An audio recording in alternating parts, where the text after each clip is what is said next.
Welcome back clean news. चलिए देखते हैं उत्तर प्रदेश की 25 फटाफट बड़ी खबरों को। इससे पहले आप यूपी के किस जिले से न्यूज को देख रहे हैं, हमें कमेंट बॉक्स में जरूर बताइए। साथ ही डेली अपडेट रहने के लिए चैनल को सब्सक्राइब कर बेल आइकन को दबाना बिल्कुल न भूलें। आज का लाइक एम 3000 है, उम्मीद करते हैं आप इसे जरूर पूरा करेंगे। लखनऊ में किस हेल्थ पोस्ट सेंटर खोलने की तैयारी, घर के पास मरीजों को मिलेगा मुफ्त इलाज। यूपी राजधानी लखनऊ में मरीजों को और बेहतर इलाज मिलेगा। इलाज की खातिर मरीजों को अधिक दूरी तय नहीं करनी पड़ेगी, घर के पास ही इलाज मिल सकेगा। इसके लिए स्वास्थ्य विभाग 21 हेल्थ पोस्ट सेंटर खोलेगा। इसका प्रस्ताव उच्च अधिकारियों को भेजा गया है। अधिकारियों ने मसौदे को जल्द ही मंजूरी मिलने की उम्मीद जाहिर की है। अभी शहर में 52 हेल्थ पोस्ट सेंटर का संचालन हो रहा है। Deputy CMO doctor AP Singh ने बताया कि शहर का विस्तार तेजी से हो रहा है। बीए बीकॉम बीएससी का कट ऑफ जारी, कल से प्रवेश हुआ शुरू। दीनदयाल उपाध्याय गोरखपुर विश्वविद्यालय प्रशासन ने सत्र 2021-22 में दाखिले के लिए BA BSc bio, BSc math, BCom का कट ऑफ मेरिट और प्रवेश का कार्यक्रम जारी कर दिया। प्रवेश के लिए काउंसलिंग 16 को सुबह 10 बजे से शुरू हुई और ये आज 17 को 10 बजे से शुरू होगा। विश्वविद्यालय में दाखिले के लिए स्नातक और परा स्नातक प्रवेश की परीक्षाओं का आयोजन 26 अगस्त से शुरू हुआ था। स्नातक की प्रवेश परीक्षा 10 तो परा स्नातक की 14 सितंबर को खत्म हुई। सीएम योगी कर सकते हैं गन्ना मूल्य वृद्धि ऐलान, तैयारी पूरी, अब घोषणा बाकी। लखनऊ के स्मृति उपवन में 18 सितंबर को भारतीय जनता पार्टी किसान सम्मेलन आयोजित करने जा रही है। इसमें 20,000 से अधिक किसान शामिल होंगे। किसान सम्मेलन के दौरान मुख्यमंत्री योगी आदित्यनाथ बहुप्रतीक्षित गन्ना मूल्य बढ़ोतरी का ऐलान कर सकते हैं। सूत्रों की माने तो शासन स्तर पर मूल्य बढ़ोतरी की सारी औपचारिकताएं पूरी कर ली गई हैं, सिर्फ घोषणा होना बाकी है। यूपी सरकार का निःशुल्क राशन वितरण बंद, लेकिन फिर भी फ्री में मिलेगा अनाज। राशन कार्ड धारकों को एक जरूरी खबर जान लेनी चाहिए। उत्तर प्रदेश में राशन कार्ड धारकों को प्रत्येक महीने 2 बार निःशुल्क राशन दिया जा रहा था, लेकिन इस बार से इसे बंद कर दिया गया है। निःशुल्क राशन सेवा बंद होने के कारण इस बार केवल 1 माह में सिर्फ एक बार ही फ्री में राशन मिलेगा। ये फ्री राशन केंद्र सरकार की ओर से दिया जाएगा, जबकि अब यूपी सरकार की ओर से फ्री राशन सेवा बंद रहेगी और इसके लिए कुछ रुपए चुकाने होंगे। सीएम योगी की योजना का दिख रहा असर। यूपी के 2.5 लाख से ज्यादा गांव को मिली शुद्ध पेयजल की सौगात। और राज्य सरकार ने 2.5 लाख से ज्यादा गांव और बस्तियों को शुद्ध पेयजल की सौगात दी। पीने के पानी के लिए वर्षों से संघर्ष कर रहे इन गांव को अब अपने घर के पास ही पीने का साफ पानी मिल रहा है। नमामि गंगे ग्रामीण पेयजल आपूर्ति विभाग ने 4.5 साल में प्रदेश भर में 28,95,361 हैंडपंप स्थापित कर 2,59,739 ग्रामीण बस्तियों में पेयजल की समस्या को खत्म कर दिया है। गोरखपुर में घर घर बिछने लगा पीएनजी का पाइप, जाने सीएम योगी कब देंगे सौगात, क्या होगा रेट। सीएम योगी आदित्यनाथ अगले हफ्ते गोरखपुर को पीएनजी का तोहफा दे सकते हैं। ये सुविधा सिर्फ 29.90 रुपए प्रति घन मीटर की दर पर उपभोक्ताओं को उनके रसोई में उपलब्ध होगी। गैस प्रदाता कंपनी टोरेंट ने इसके लिए तैयारियां तेज कर दी हैं। घरेलू उपभोक्ताओं का कनेक्शन 7,090 रुपए में उपलब्ध कराया जाएगा। मुख्यमंत्री योगी आदित्यनाथ लोकार्पण की तैयारियों के क्रम में खानिमपुर और सेक्टर 5 गीडा के आवासीय क्षेत्रों में इसका ट्रायल शुरू हो चुका है। यूपी आश्रम पद्धति इंटर कॉलेज प्रवक्ता भर्ती परीक्षा के एडमिट कार्ड हुए जारी। उत्तर प्रदेश लोक सेवा आयोग ने राजकीय आश्रम पद्धति इंटर कॉलेजेस में प्रवक्ता भर्ती के लिए होने वाली परीक्षा के एडमिट कार्ड जारी कर दिए।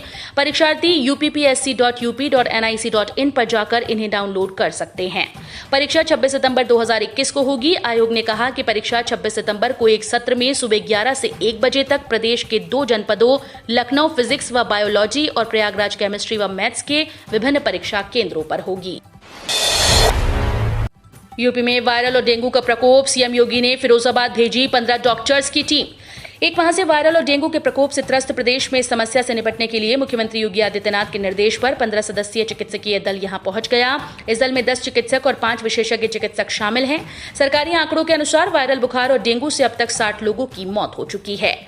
अपर निदेशक चिकित्सा और स्वास्थ्य आगरा मंडल डॉक्टर ए.के. सिंह ने बृहस्पतिवार को बताया कि मुख्यमंत्री के निर्देश पर संचारी रोग विशेषज्ञ डॉक्टर जी.एस. वाजपेयी के नेतृत्व में उक्त दल इस बात का पता लगाएगा कि प्रभावित क्षेत्रों से लेकर सरकारी मेडिकल कॉलेज और अन्य प्राथमिक स्वास्थ्य केंद्रों पर मरीजों के पहुंचने से पहले ही वो इलाज से वंचित क्यों हैं। यूपी के कई शहरों में भारी बारिश। लखनऊ में सड़क से लेकर घरों तक भरा पानी, पुलिस ने जारी किया अलर्ट। बुधवार की देर रात से शुरू हुई बारिश जारी है। लगातार हो रही बारिश से लखनऊ ही नहीं पूरे प्रदेश के कई शहरों में पानी भर गया। यहां के कई इलाके पानी में डूब गए। सबसे ज्यादा लखनऊ बारिश के पानी से प्रभावित हुआ है। राकेश टिकैत के चचा जान वाले बयान पर ओवैसी का पलटवार। भारतीय किसान यूनियन के नेता राकेश टिकैत की तरफ से एआईएमआईएम चीफ असदुद्दीन ओवैसी को बीजेपी का चचा जान बताने पर ओवैसी ने उन्हें आड़े हाथों लेते हुए पलटवार किया। उन्होंने कहा कि Rakesh Tikait dog whistle politics में संलिप्त हैं। हैदराबाद सांसद की तरफ से यह बयान ऐसे वक्त पर आया जब इससे पहले राकेश टिकैत ने यह आरोप लगाया था कि ओवैसी विधानसभा चुनाव में बीजेपी को जीतने में मदद करेंगे। यूपी में सरकार बनी तो हर घर को 300 यूनिट बिजली मुफ्त देगी आम आदमी पार्टी। दिल्ली में सत्तारूढ़ आम आदमी पार्टी ने उत्तर प्रदेश के आगामी विधानसभा चुनाव के बाद राज्य में सरकार बनने पर सभी घरेलू उपभोक्ताओं को 300 यूनिट बिजली मुफ्त देने और 38 लाख परिवारों पर बकाया बिजली का बिल माफ करने का ऐलान किया। दिल्ली के उप मुख्यमंत्री मनीष सिसोदिया ने लखनऊ में एक संवाददाता सम्मेलन में कहा कि उत्तर प्रदेश में सत्ता में आने पर आम आदमी पार्टी की सरकार राज्य के सभी घरेलू उपभोक्ताओं को 300 यूनिट तक बिजली मुफ्त देगी। आपके फ्री बिजली के वायदे के बाद सियासी दलों में बेचैनी। अखिलेश यादव ने कही ये बड़ी बात। उत्तर प्रदेश में 2022 के विधानसभा चुनाव से पहले सियासी दल अपनी मुफ्त स्कीम के साथ जनता के बीच हाजिर हो रहे हैं। आज आम आदमी पार्टी ने लखनऊ में घोषणा की कि अगर वो सरकार बनाएंगे तो यूपी के लोगों को 300 यूनिट फ्री बिजली दी जाएगी। इस पर अखिलेश यादव का साफ तौर पर कहना है कि जितना काम बिजली के लिए उनकी सरकार में हुआ किसी ने नहीं किया और जब वो सरकार में आएंगे तो गरीबों को, किसानों को, व्यापारी को, सभी को बेहतर बिजली मिलेगी। सीएम योगी ने इन कर्मचारियों को दिया सेवा विस्तार का तोहफा। मार्च से जोड़कर जल्द मिलेगी पूरी सैलरी। मुख्यमंत्री योगी आदित्यनाथ ने पंचायती राज विभाग में गोरखपुर के 20 ब्लॉक समेत उत्तर प्रदेश के 822 ब्लॉक में सेवाएं दे रहे कंप्यूटर ऑपरेटर्स को सेवा विस्तार का तोहफा देकर उन्हें बड़ी राहत दी।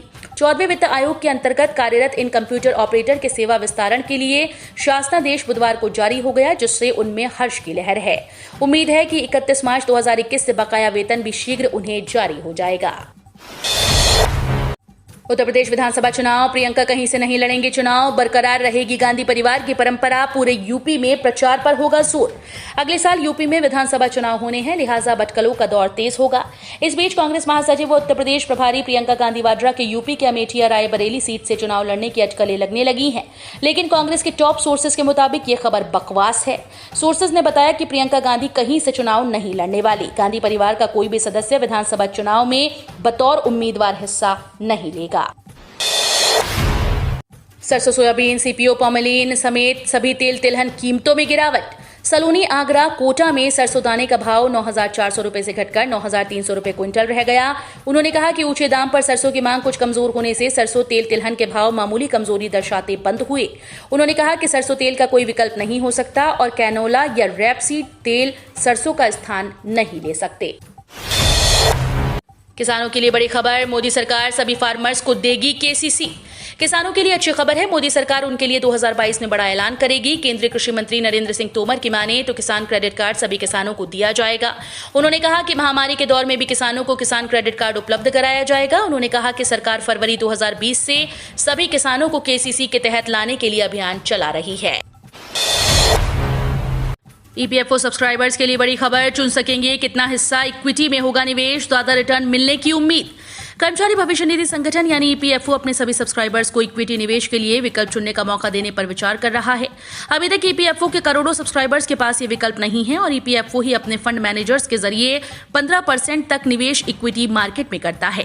दरअसल PFRDA regulated national pension scheme में लोगों का तेजी से रुझान बढ़ रहा है, क्योंकि नेशनल पेंशन स्कीम प्राइवेट कर्मचारियों से लेकर सरकारी कर्मचारियों को इक्विटी में निवेश करने का विकल्प देता है। काम की खबर। इन 17 ट्रेन में एमएसटी पर सफर कर सकेंगे दैनिक यात्री। कोरोना संक्रमण से सुधरते हालातों के बीच स्पेशल ट्रेन के संचालन के साथ साथ अब दैनिक यात्रियों की सुविधा पर भी विशेष ध्यान दिया जा रहा है। दैनिक यात्रियों की सुविधा के लिए चयनित स्पेशल ट्रेन में सफर करने के लिए मासिक सीजन टिकट की अनुमति दी जा रही है। उत्तर पश्चिम रेलवे की ओर से यात्रियों की सुविधा के लिए 17 जोड़ी स्पेशल ट्रेन में मासिक सीजन टिकट पर यात्रा करने की अनुमति दी है। पेट्रोल व डीजल जीएसटी के दायरे में आने से राज्य नहीं घटा सकेंगे दर। केंद्र सरकार ने पेट्रोलियम उत्पादों को अभी गुड सर्विस टैक्स के दायरे से बाहर रखा है। राज्य इन पर मूल्य संवर्धित टैक्स यानी वैट की वसूली करते हैं। काउंसिल के आज शुक्रवार को होने वाली बैठक में पेट्रोलियम उत्पादों खासकर पेट्रोल और डीजल को जीएसटी के दायरे में लाने पर विचार किया जा सकता है। पेट्रोल व डीजल जीएसटी के दायरे में आने के बाद राज्य न तो इसकी दरें घटा सकेंगे और न ही इसमें किसी तरह की वृद्धि कर पाएंगे। राज्यों के लिए वैट पर मिलने वाला टैक्स काफी मददगार होता है। सितंबर-नवंबर में एक बार फिर से बढ़ सकते हैं प्याज के दाम। क्रिसिल ने अनियमित मॉनसून को बताया कारण। प्याज पूरे देश में तकरीबन हर घर में इस्तेमाल होने वाली वस्तु है। हर साल सितंबर से नवंबर के बीच प्याज के दाम बढ़ जाते हैं। इस साल भी अनियमित मानसून के कारण सितंबर से नवंबर तक प्याज के दाम बढ़ेंगे। क्रिस्टल रिसर्च की एक रिपोर्ट के मुताबिक इस साल मानसून की अनियमित बारिश से खरीफ की फसल की कटाई में देरी हो सकती है, जिससे त्योहारी सीजन में मांग बढ़ने पर प्याज की कीमतों में तेजी आने की संभावना है। IRCTC के साथ करें समंदर की सैर। 18 अक्टूबर से लग्जरी क्रूज लाइनर हो रहा है शुरू। अगर आप कहीं घूमने फिरने की प्लानिंग कर रहे हैं तो आपके लिए अच्छी खबर है। Indian railway catering and tourism corporation आपके लिए एक बेहतरीन टूर पैकेज लेकर आया है, जहां आप समंदर की सैर कर सकेंगे। समंदर के बीच लग्जरी क्रूज में ठहरना हर किसी का सपना होता है, लेकिन कीमत अधिक होने की वजह से अधिकतर लोग इसमें सफर नहीं कर पाते। हालांकि अब IRCTC भारत का पहला स्वदेशी क्रूज लाइनर 18 अक्टूबर से शुरू करने जा रहा है, जहां आप क्रूज के जरिए केरल, गोवा और लक्षद्वीप की यात्रा कर सकेंगे।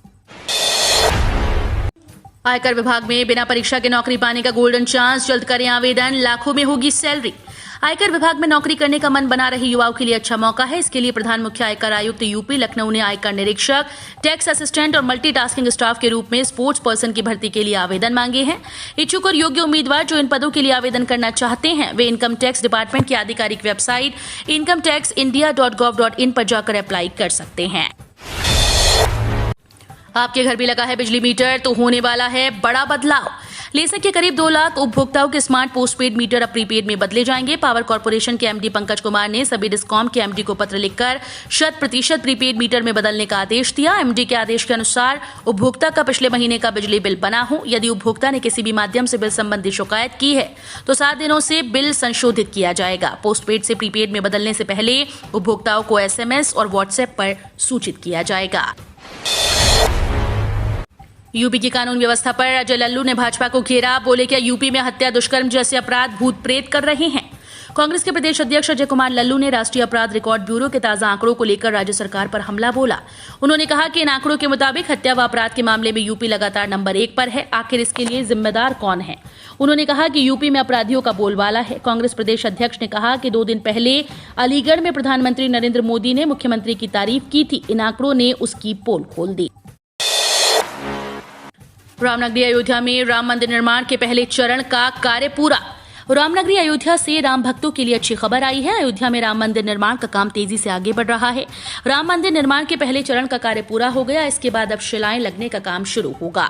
दूसरा फेज पूरा करने में 2 महीने का समय लगेगा। श्री राम जन्मभूमि तीर्थ क्षेत्र ट्रस्ट का दावा है कि तीसरे फेज का कार्य 3 से 4 महीने में पूरा कर लिया जाएगा। न्यास के मुताबिक दिसंबर 2023 तक मंदिर निर्माण का काम पूरा हो जाने की उम्मीद है। हम रोज ऐसे ही न्यूज लाते रहेंगे। यदि आपने अभी तक क्लीन न्यूज यूपी को सब्सक्राइब नहीं किया है तो फटाफट सब्सक्राइब कर लें। साथ ही बेल आइकन को प्रेस करना बिल्कुल ना भूलें, ताकि लेटेस्ट अपडेट मिस ना हो।